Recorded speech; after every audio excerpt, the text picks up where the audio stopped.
नारायणं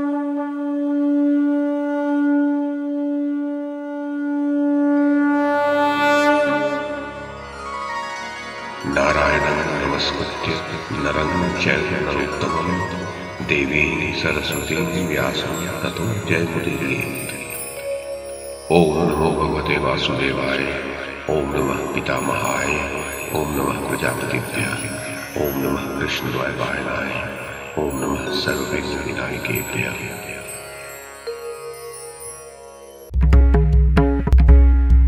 नमस्कार। महाभारत कथा श्रृंखला में आपका स्वागत है। श्रीमन महर्षि वेद व्यास द्वारा रचित महाकाव्य महाभारत को एक कथा श्रृंखला के रूप में प्रस्तुत करते हुए पिछली कड़ी में मैंने मूल संस्कृत ग्रंथ के प्रथम पर्व, जो आदि पर्व के नाम से प्रसिद्ध है, उसके 14वें उपपर्व अर्थात विदुरागमन राज्यलंब पर्व में कही गई पांडवों का हस्तिनापुर आने एवं खांडवप्रस्थ जाने की जो कथा है उसे आपको सुनाया था। अब इस कड़ी में इसी विदुरागमन राज्यलंब पर्व में नारद जी का सुंद और उपसुंद की कथा सुनाने का जो प्रसंग है उसे मैं कमल किशोर आपको सुनाता हूँ।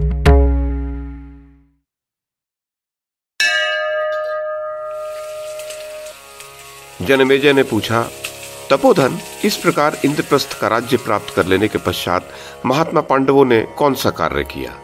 उनकी धर्मपत्नी द्रौपदी ने किस प्रकार उन सब का अनुसरण किया? वे महान सौभाग्यशाली नरेश जब एक ही कृष्णा के प्रति अनुरक्त थे तब उनमें आपस में फूट कैसे नहीं हुई?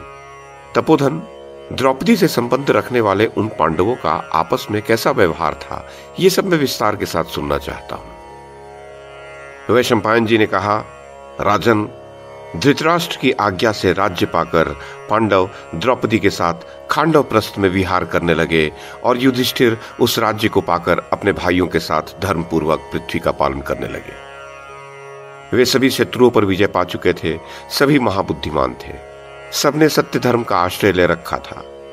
इस प्रकार वे पांडव वहां बड़े आनंद के साथ रहने लगे। नरश्रेष्ठ पांडव नगरवासियों के संपूर्ण कार्य करते हुए बहुमूल्य सिंहासनों पर बैठा करते थे। एक दिन जब वे सभी महामना पांडव अपने सिंहासनों पर विराजमान थे, उसी समय देवर्षि नारद अकस्मात वहां आ पहुंचे। उनका आगमन आकाश मार्ग से हुआ, जिसका नक्षत्र सेवन करते हैं, जिस पर गरुड़ चलते हैं, जहां चंद्रमा और सूर्य का प्रकाश फैलता है और जो महर्षियों से सेवित है। जो लोग तपस्वी नहीं हैं, उनके लिए व्योम मंडल का वह दिव्य मार्ग दुर्लभ है। नारद जी शुद्ध आत्मा, रजोगुण रहित, शांत, मृदु तथा सरल स्वभाव के ब्राह्मण हैं। वे देवता, दानव और मनुष्य सबको धर्मतः प्राप्त होते हैं। वे सीधे और ऊंचे कद के तथा शुक्ल वर्ण के हैं। वे निष्पाप नारद अधिकांश समय यात्रा में व्यतीत करते हैं। उनके मस्तक पर सुंदर शिखा शोभित है। वे देवराज इंद्र के दिए हुए 2 बहुमूल्य वस्त्र धारण करते हैं। तो नारद जी राजा युधिष्ठिर के राजभवन में उतरे। उन्हें आया देख राजा युधिष्ठिर ने आगे बढ़कर उन्हें प्रणाम किया और अपना परम सुंदर आसन उन्हें बैठने के लिए दिया। फिर युधिष्ठिर ने स्वयं ही विधि पूर्वक उन्हें अर्घ्य निवेदन किया और उसी के साथ साथ उन्हें अपना राज्य समर्पित कर दिया। उनकी पूजा ग्रहण करके देवर्षि बड़े प्रसन्न हुए। फिर बोले, तुम भी बैठो। नारद की आज्ञा पाकर राजा युधिष्ठिर बैठे और कृष्णा को कहला दिया कि स्वयं भगवान नारद जी पधारे हैं। ये सुनकर द्रौपदी पवित्र एवं एकाग्रचित हो वहां आई और देवर्षि के चरणों में प्रणाम करके अपने अंगों को ढके हुए हाथ जोड़कर खड़ी हो गई। भगवान नारद ने राजकुमारी द्रौपदी को नाना प्रकार के आशीर्वाद देकर उस सती साध्वी देवी से कहा, अब तुम भीतर जाओ। कृष्णा के चले जाने पर भगवान देवर्षि ने एकांत में युधिष्ठिर आदि समस्त पांडवों से कहा, पांडवों, यशस्विनी पांचाली तुम सब लोगों की एक ही धर्मपत्नी है। अतः तुम लोग ऐसी नीति बना लो जिससे तुम लोगों में कभी परस्पर फूट न हो। पूर्व काल का प्रसंग है। सुंद और उपसुंद नामक 2 असुर भाई थे। वे सदा साथ रहते थे एवं एक दूसरे के लिए अवध्य थे। केवल आपस में ही लड़कर वे मर सकते थे। उनकी तीनों लोकों में बड़ी ख्याति थी। उनका एक ही राज्य था और एक ही घर। वे एक ही शैया पर सोते, एक ही आसन पर बैठते और एक साथ ही भोजन करते थे। इस प्रकार आपस में अटूट प्रेम होने पर भी तिलोत्तमा अप्सरा के लिए लड़कर उन्होंने एक दूसरे को मार डाला। युधिष्ठिर, इसलिए आपस की प्रीति को बढ़ाने वाले सौहार्द की रक्षा करो और ऐसा कोई नियम बनाओ जिससे यहां तुम लोगों में वैर विरोध न हो। युधिष्ठिर ने पूछा, महामुने, सुंद और उपसुंद नामक असुर किसके पुत्र थे? उनमें कैसे विरोध उत्पन्न हुआ और किस प्रकार उन्होंने एक दूसरे को मार डाला? वह तिलोत्तमा अप्सरा कौन थी? किस देवता की कन्या थी? तथा वह किसके अधिकार में थी जिसकी कामना से उन्मत्त होकर उन्होंने एक दूसरे को मार डाला? नारद जी ने कहा, कुंती नंदन युधिष्ठिर, प्राचीन काल में महान दैत्य हिरण्यकशिपु के कुल में निकुंभ नाम से प्रसिद्ध एक दैत्य राज्य हो गया है, जो अत्यंत तेजस्वी एवं बलवान था। उसके महाबली और भयानक पराक्रमी 2 पुत्र हुए, जिनका नाम था सुंद और उपसुंद। वे दोनों दैत्य राज बड़े भयंकर और क्रूर हृदय के थे। उनका एक ही निश्चय होता था और एक ही कार्य के लिए वे सदा सहमत रहते थे। उनके सुख और दुख भी एक ही प्रकार के थे। वे दोनों सदा साथ रहते थे। उनमें से एक के बिना दूसरा न तो खाता पीता और न किसी से कुछ बातचीत ही करता था। वे दोनों एक दूसरे का प्रिय करते और परस्पर मीठे वचन बोलते थे।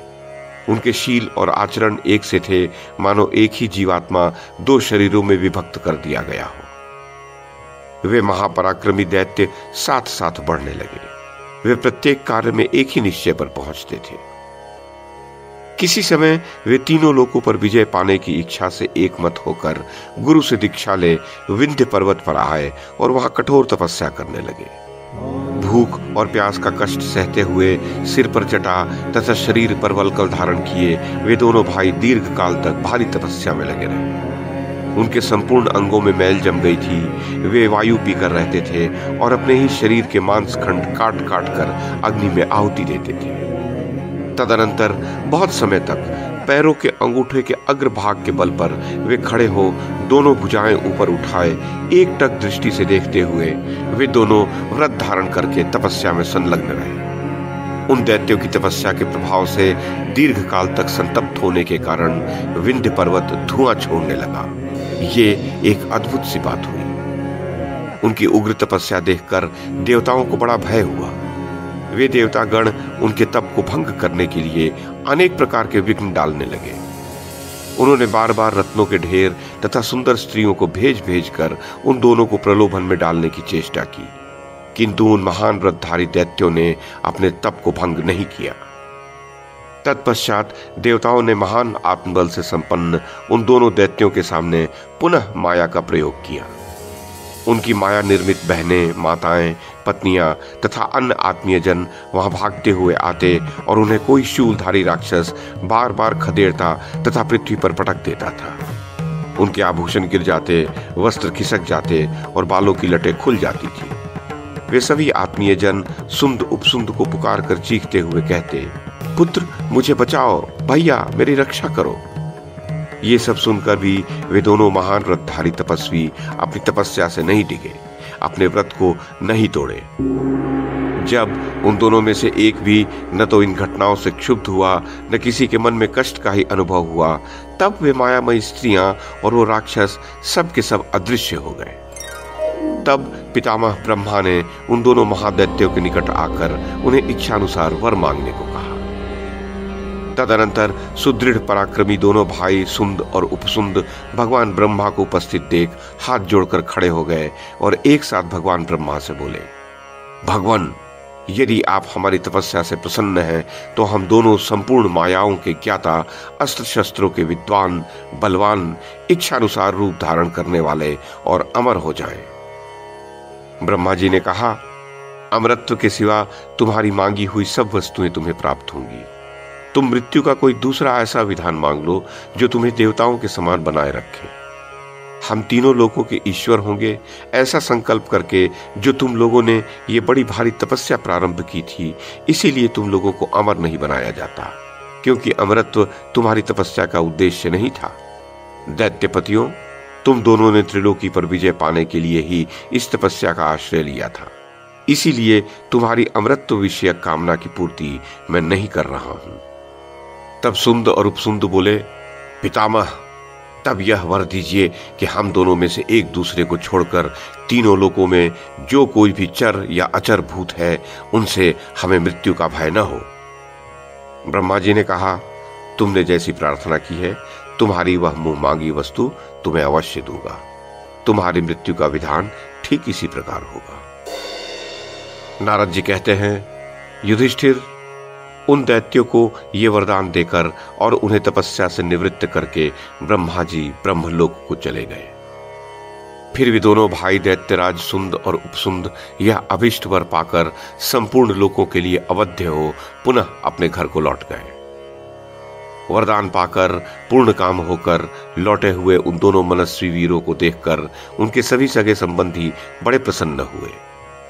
तदनंतर उन्होंने जटाएं कटाकर मस्तक पर मुकुट धारण कर लिया और बहुमूल्य आभूषण तथा निर्मल वस्त्र धारण करके ऐसा प्रकाश फैलाया मानो असमय में ही चांदनी छिटक गई हो और सर्वदा दिन रात एक रस रहने लगी हो।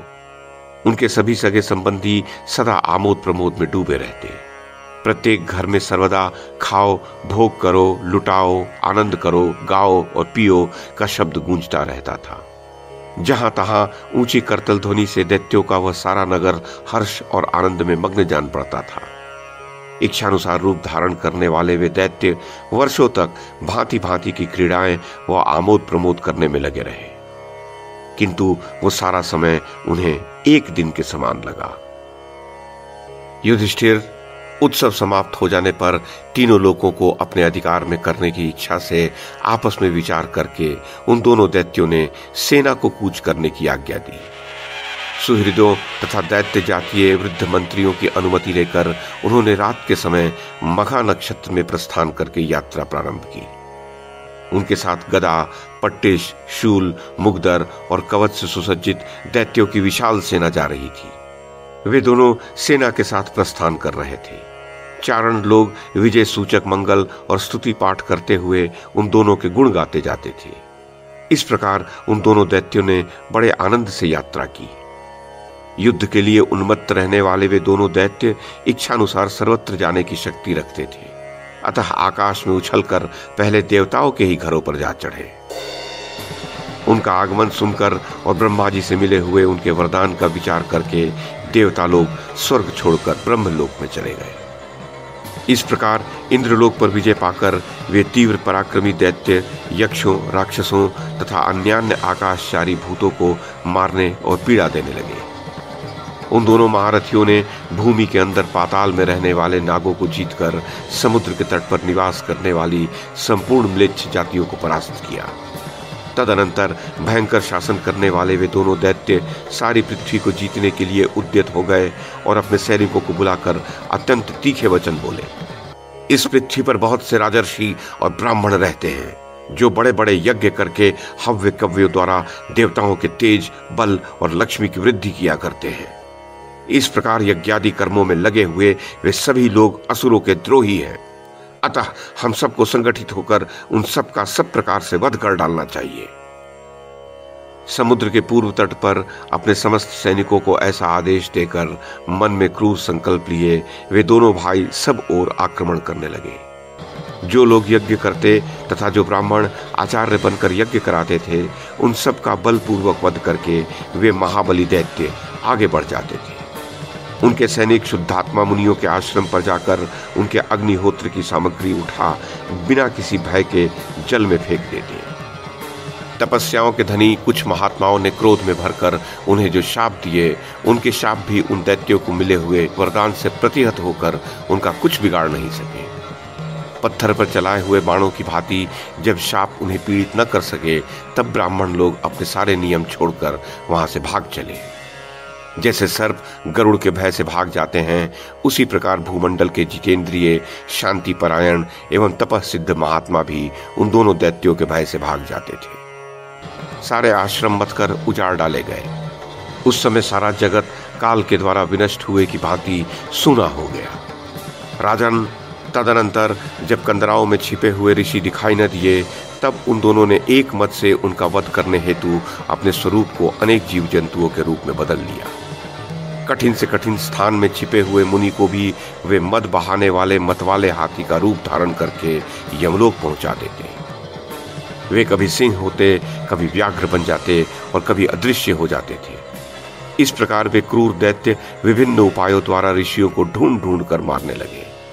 उस समय पृथ्वी पर यज्ञ और स्वाध्याय बंद हो गए, राजर्षि और ब्राह्मण नष्ट हो गए और यात्रा, विवाह आदि उत्सवों तथा यज्ञों की सर्वथा समाप्ति हो गई।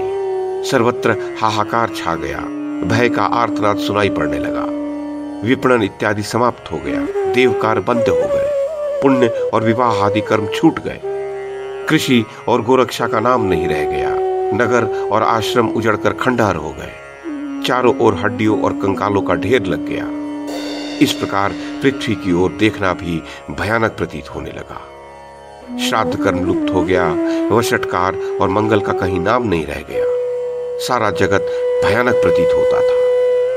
सुंद और उपसुंद का वह भयानक कर्म देखकर चंद्रमा, सूर्य, ग्रह, तारे, नक्षत्र और देवता सभी अत्यंत खिन्न हो उठे।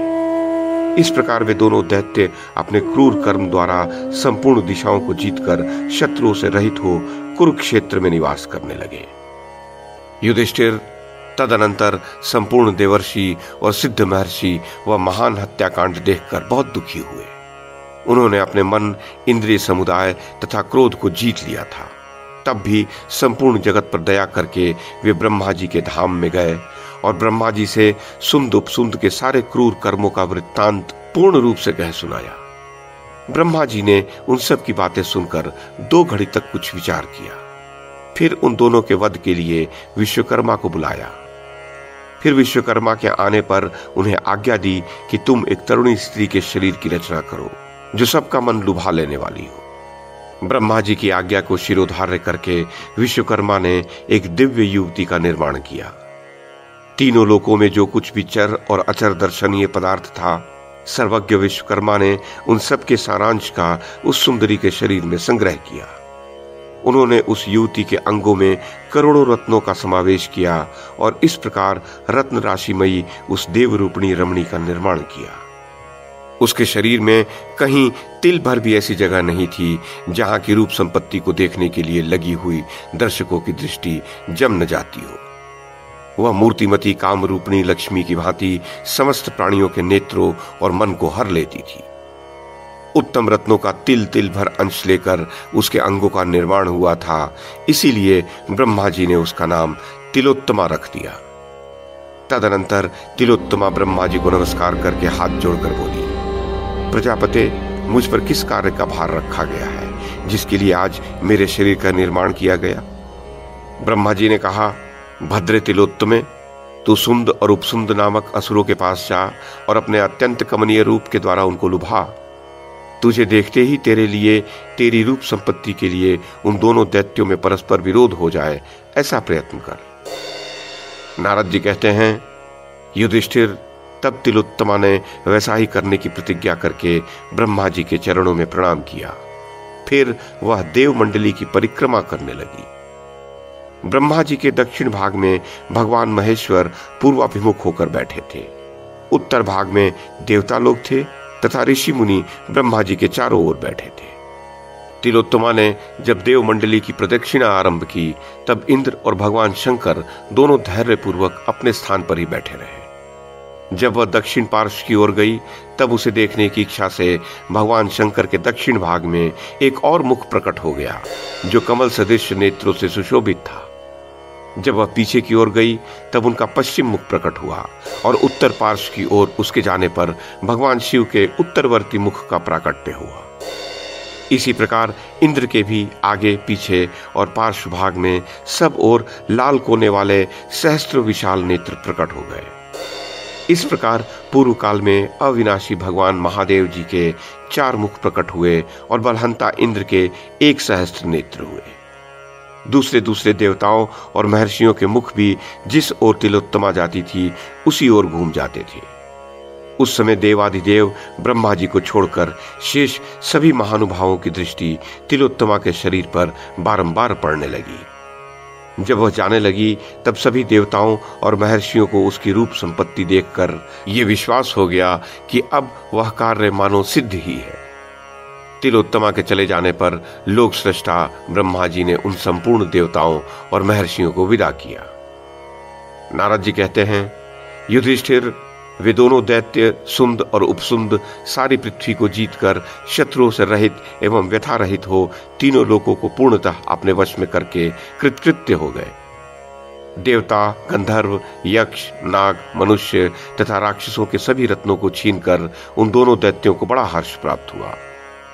जब त्रिलोक में उनका सामना करने वाला कोई नहीं रह गया, तब वे देवताओं के समान अकर्मण्य हो भोग विलास में लग गए। सुंदर स्त्रियों, मनोहर मालाओं, भांति भांति के सुगंध द्रव्यों, पर्याप्त भोजन सामग्रियों तथा मन को प्रिय लगने वाले अनेक प्रकार के पेय रसों का सेवन करके वे बड़े आनंद से दिन बिताने लगे।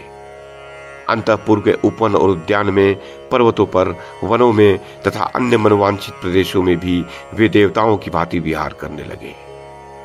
तदनंतर एक दिन विंध्य पर्वत के शिखर पर, जहाँ की शिलामयी भूमि समतल थी और जहाँ ऊंचे शाल वृक्षों की शाखाएं फूलों से भरी हुई थी, वहां वे दोनों दैत्य विहार करने के लिए गए। वहां उनके लिए संपूर्ण दिव्य भोग प्रस्तुत किए गए। तदनंतर वे दोनों भाई श्रेष्ठ आसनों पर सुंदर स्त्रियों के साथ आनंद मग्न होकर बैठ गए। तदनंतर बहुत सी स्त्रियां प्रेम पूर्वक उनके पास आईं और वाद्य, नृत्य, गीत एवं स्तुति प्रशंसा आदि के द्वारा उन दोनों का मनोरंजन करने लगी। इसी समय तिलोत्तमा वहां वन में फूल चुनती हुई आई। उसके शरीर पर एक ही लाल रंग की महीन साड़ी थी। उसने ऐसा वेश धारण कर रखा था जो किसी भी पुरुष को उन्मत्त बना सकता था। नदी के किनारे उगे हुए कनेर के फूलों का संग्रह करती हुई वह धीरे धीरे उसी स्थान की ओर गई जहां वे दोनों महादैत्य बैठे थे। उन दोनों ने बहुत अच्छा मादक रस पी लिया था, जिससे उनके नेत्र कुछ लाल हो गए थे। उस सुंदर अंगों वाली तिलोत्तमा को देखते ही वे दोनों दैत्य काम वेदना से व्यथित हो उठे और अपना आसन छोड़कर खड़े हो उसी स्थान पर गए जहां वह खड़ी थी। दोनों ही काम से उन्मत्त हो रहे थे, इसलिए दोनों ही उसे अपनी स्त्री बनाने के लिए उससे प्रेम की याचना करने लगे। सुंद ने सुंदर भौहों वाली तिलोत्तमा का दाहिना हाथ पकड़ा और उपसुंद ने उसका बायां हाथ पकड़ा। एक तो वे दुर्लभ वरदान के मद से उन्मत्त थे, दूसरे उन पर अपने स्वाभाविक बल का घमंड था। इसके सिवा धन मद, रत्न मद और सुरापान के मद से भी वे उन्मत्त हो रहे थे। इन सभी मदों से उन्मत्त होने के कारण आपस में ही एक दूसरे पर उनकी भौहें तन गई। तिलोत्तमा कटाक्ष द्वारा उन दोनों दैत्य राजों को बारंबार अपनी ओर आकृष्ट कर रही थी। उस कामिनी ने अपने दाहिने कटाक्ष से सुंद को आकृष्ट कर लिया और बाएं कटाक्ष से वह उपसुंद को वश में करने की चेष्टा करने लगी। उसकी दिव्य सुगंध, आभूषण राशि तथा रूप संपत्ति से वे दोनों दैत्य तत्काल मोहित हो गए। उनमें मद और काम का आवेश हो गया। अतः सुंद ने कहा, अरे यह मेरी पत्नी है, तुम्हारे लिए तो माता के समान है। यह सुनकर उपसुंद बोल उठा, नहीं नहीं, ये मेरी भार्या है, तुम्हारे लिए तो पुत्रवधू के समान है। ये तुम्हारी नहीं मेरी है, यही कहते कहते उन दोनों को क्रोध चढ़ाया। तिलोत्तमा के रूप से मतवाले होकर वे दोनों स्नेह और सौहार्द से शून्य हो गए। उस सुंदरी को पाने के लिए दोनों भाइयों ने उस समय हाथ में भयंकर गदाएं ले ली। दोनों ही उसके प्रति काम से मोहित हो रहे थे। पहले मैं इसे प्राप्त करूंगा, नहीं पहले मैं, ऐसा कहते हुए दोनों एक दूसरे को मारने लगे। इस प्रकार गदाओं की चोट खाकर वे दोनों भयानक दैत्य धरती पर गिर पड़े। उनके सारे अंग लहू से लथपथ हो गए। ऐसा जान पड़ रहा था मानो आकाश से दो सूर्य पृथ्वी पर गिर गए हों। उनके मारे जाने पर वे सब स्त्रियां वहां से भाग गईं और दैत्यों का वह सारा समुदाय विषाद और भय से कंपित होकर पाताल में चला गया। तत्पश्चात विशुद्ध अंतःकरण वाले भगवान ब्रह्मा जी देवताओं और महर्षियों के साथ तिलोत्तमा की प्रशंसा करते हुए वहां आए और भगवान पितामह ने उसे वर के द्वारा प्रसन्न किया। वे बोले, भामिनी, जहां तक सूर्य की गति है उन सभी लोकों में तू इच्छानुसार विचर सकेगी। तुझमें इतना तेज होगा कि कोई आंख भरकर तुझे अच्छी तरह देख भी न सकेगा। इस प्रकार संपूर्ण लोकों के पितामह ब्रह्मा जी तिलोत्तमा को वरदान देकर तथा त्रिलोक की रक्षा का भार इंद्र को सौंपकर पुनः ब्रह्मलोक को चले गए। युधिष्ठिर, इस प्रकार सुंद और उपसुंद ने परस्पर संगठित और सभी बातों में एक मत रहकर भी तिलोत्तमा के लिए कुपित हो एक दूसरे को मार डाला। अतः भरतवंश शिरोमणियों, मैं तुम सब लोगों से स्नेहवश कहता हूं कि यदि मेरा प्रिय चाहते हो तो ऐसा कुछ नियम बना लो जिससे द्रौपदी के लिए तुम सब लोगों में फूट न होने पावे, तुम्हारा कल्याण हो। वैशंपायन जी कहते हैं, जनमेजय, देवर्षि नारद के ऐसा कहने पर पांडवों ने देवर्षि के सामने ही यह नियम बनाया। हम में से प्रत्येक के घर में पाप रहित द्रौपदी एक एक वर्ष निवास करे। द्रौपदी के साथ एकांत में बैठे हुए हम में से एक भाई को यदि दूसरा देख ले तो वह 12 वर्षों तक ब्रह्मचर्य पूर्वक वन में निवास करे। जनमेजय, धर्म का आचरण करने वाले पांडवों द्वारा ये नियम स्वीकार कर लिए जाने पर महामुनि नारद जी प्रसन्न हो अभिष्ट स्थान को चले गए। भारत, इस प्रकार नारद जी की प्रेरणा से पांडवों ने पहले ही नियम बना लिया था, इसीलिए वे सब आपस में कभी एक दूसरे के विरोधी नहीं हुए। नरेश्वर जनमेजय, उस समय जो बातें जिस प्रकार घटित हुई थी वे सब मैंने तुम्हें विस्तार पूर्वक बता दी।